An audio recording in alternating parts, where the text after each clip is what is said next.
Hello students, welcome to online chemistry classes and I am Gaurav Sharma. It is video number 28 from the chapter Solution. Dear students, in video में हम colligative properties के बारे में पढ़ रहे हैं। पिछली वीडियो में हमने relative lowering of vapour pressure के बारे में पढ़ा। ये भी जाना कि relative lowering of vapour pressure जो है एक कॉलिगेटिव प्रॉपर्टी क्यों है और कैसे हम उसकी हेल्प से सॉल्यूट के मोलर मास को कैलकुलेट कर सकते हैं।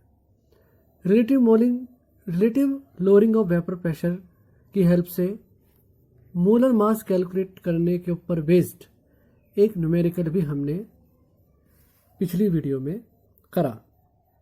इस वीडियो में हम एक नई कॉलिगेटिव प्रॉपर्टी के बारे में पढ़ेंगे, ऑस्मोटिक प्रेशर। तो इस वीडियो में हम देखेंगे कि ऑस्मोसिस क्या होता है और ऑस्मोटिक प्रेशर क्या होता है। स्टूडेंट्स, जैसे कि आप स्क्रीन पर देख सकते हैं, इस वीडियो का हमारा टॉपिक है ऑस्मोसिस एंड ऑस्मोटिक प्रेशर। तो सबसे पहले हम देखेंगे कि ऑस्मोसिस क्या होता है, उसके बाद ये देखेंगे कि ऑस्मोटिक प्रेशर क्या होता है। तो सबसे पहले देखते हैं ऑस्मोसिस क्या होता है। The net spontaneous flow of the solvent molecules from the solvent to the solution or from a less concentrated solution to a more concentrated solution through a semi-permeable membrane is called osmosis। देखिए, यदि हम किसी solution को solvent से एक semi permeable के द्वारा separate कर दें।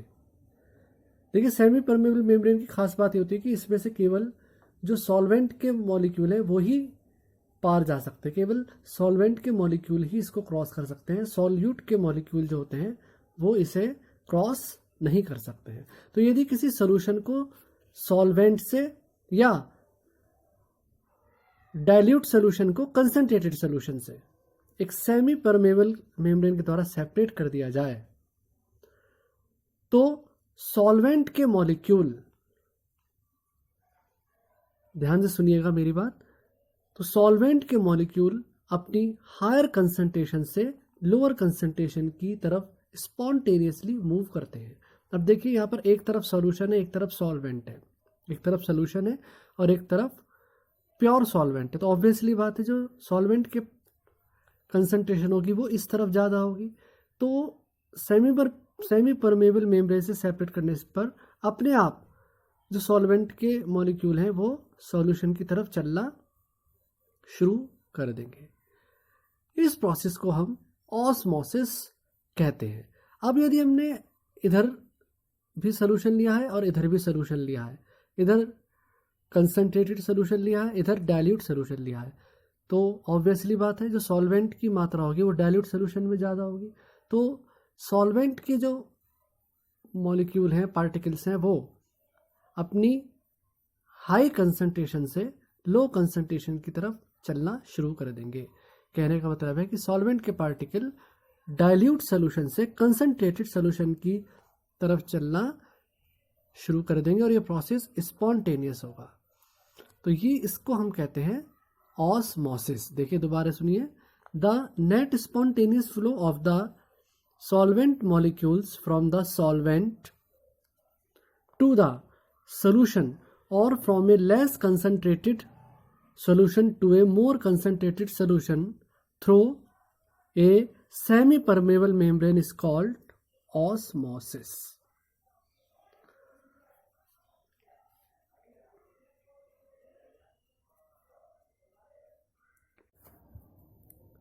Dear students, यदि ऑस्मोसिस के प्रोसेस में सॉल्वेंट के पार्टिकल मेम्ब्रेन में अंदर की तरफ मूवमेंट करते हैं, यानी कि उनका मूवमेंट जो है मेम्ब्रेन में भीतर की तरफ होता है, तो उस ऑस्मोसिस को हम एंडो ऑस्मोसिस कहते हैं। जैसे यदि हम किसी एग की आउटरमोस्ट शेल को HCl में घोलकर हटा दें और उस छिले हुए अंडे को हम वाटर में रख दें, तो हम देखते हैं कि जो वाटर के मॉलिक्यूल्स होते हैं, पार्टिकल्स होते हैं, वो धीरे धीरे करके अंडे के भीतर आना शुरू कर देते हैं और इस थोड़ी ही देर में इस अंडे का साइज जो है वो बढ़ जाता है। देखिए, सॉल्वेंट यानी कि वाटर की कंसंट्रेशन बाहर ज़्यादा है और अंडे के भीतर कम है, तो सॉल्वेंट के मॉलिक्यूल जो है, पार्टिकल्स जो हैं, वो हायर कंसंट्रेशन से लोअर कंसंट्रेशन की तरफ स्पॉन्टेनियसली चलना शुरू कर देंगे और पानी जो है वो अंडे में भर जाएगा और ये अंडे का साइज बढ़ जाएगा। अब क्योंकि सॉल्वेंट के पार्टिकल सेमी परमेबल मेम्ब्रेन में भीतर की तरफ एंट्री कर रहे हैं, तो इस तरह के ऑस्मोसिस को हम एंडोऑस्मोसिस कहेंगे। और यदि सॉल्वेंट के पार्टिकल्स सेमी परमेबल के बाहर की तरफ मूवमेंट कर रहे हैं, तो उस ऑस्मोसिस को हम एक्सोऑस्मोसिस कहेंगे। देखिए, यदि हम उसी छिले हुए अंडे को NaCl कंसंट्रेटेड NaCl सोल्यूशन में रख दें, तो अब जो सॉल्वेंट के पार्टिकल्स हैं यानी कि वाटर के पार्टिकल्स अंडे में से निकलकर NaCl सोल्यूशन की तरफ मूव करना शुरू कर देंगे और अंडे का साइज जो है वो घट जाएगा। देखिए, यहाँ पर ये जो डार्क लाइन है ये इसके ओरिजिनल साइज को दिखा रही है और ये डॉटेड लाइन जो है वो अंडे के घटे हुए साइज को दिखा रही है। तो जो सॉल्वेंट के पार्टिकल्स थे वो बाहर की तरफ जाना शुरू कर दिया उन्होंने, एक्सोऑस्मोसिस शुरू हो गया और अंडे का साइज जो था वो घट गया। इसी तरह से देखिए, यहाँ पर ये एंडोऑस्मोसिस में ये डार्क लाइन जो थी अंडे के ओरिजिनल साइज को दिखा रही है और ये जो डॉटेड लाइन्स हैं ये अंडे के बढ़े हुए साइज को दिखा रही हैं। तो इट इज एंडोऑस्मोसिस और ये एक्सोऑस्मोसिस। स्टूडेंट्स, अब हम ये देखेंगे कि ये ऑस्मोटिक प्रेशर क्या होता है। देखिए, जैसे हमने ये ऑस्मोसिस के प्रोसेस को समझा कि यदि किसी सॉल्यूशन और सॉल्वेंट को हम सेमी परमेबल मेम्ब्रेन से सेपरेट कर दें या किसी कंसंट्रेटेड सोल्यूशन को और डाइल्यूट सोल्यूशन को हम सेमी परमेबल मेम्ब्रेन से सेपरेट कर दें, तो सॉल्वेंट के पार्टिकल्स अपनी हायर कंसंट्रेशन से लोअर कंसंट्रेशन की तरफ स्पॉन्टेनियसली मूव करना शुरू कर देंगे। अब तो हम सॉल्यूशन पर एक ऐसा प्रेशर इस मूवमेंट के अपोजिट डायरेक्शन में लगाते हैं जिससे कि ये जो सॉल्वेंट का मूवमेंट है वो अपनी हायर कंसंट्रेशन से लोअर कंसंट्रेशन की तरफ जाने से रुक जाए। इसी प्रेशर को ऑस्मोटिक प्रेशर कहते हैं। देखिए, the minimum excess pressure that has to be applied on the solution to prevent the entry of the solvent into the solution through the semi-permeable membrane is called the osmotic pressure। कहने का मतलब यह है कि यदि हम यहाँ पर सॉल्वेंट के मूवमेंट की डायरेक्शन के अपोजिट डायरेक्शन में एक प्रेशर लगा दें और वो प्रेशर जो है इस सॉल्वेंट के मूवमेंट को सॉल्यूशन में आने से रोक दे, सॉल्वेंट के पार्टिकल्स को सॉल्यूशन में आने से रोक दे, सॉल्वेंट के पार्टिकल्स का मूवमेंट रोक दे, तो इस प्रेशर को हम ऑस्मोटिक प्रेशर कहेंगे। और यदि इस प्रेशर को हमने इस ऑस्मोटिक प्रेशर से भी ज़्यादा अप्लाइड कर दिया यहाँ पर, तो होगा क्या कि जो सॉल्वेंट के पार्टिकल्स हैं वो वापस जाना शुरू कर देंगे।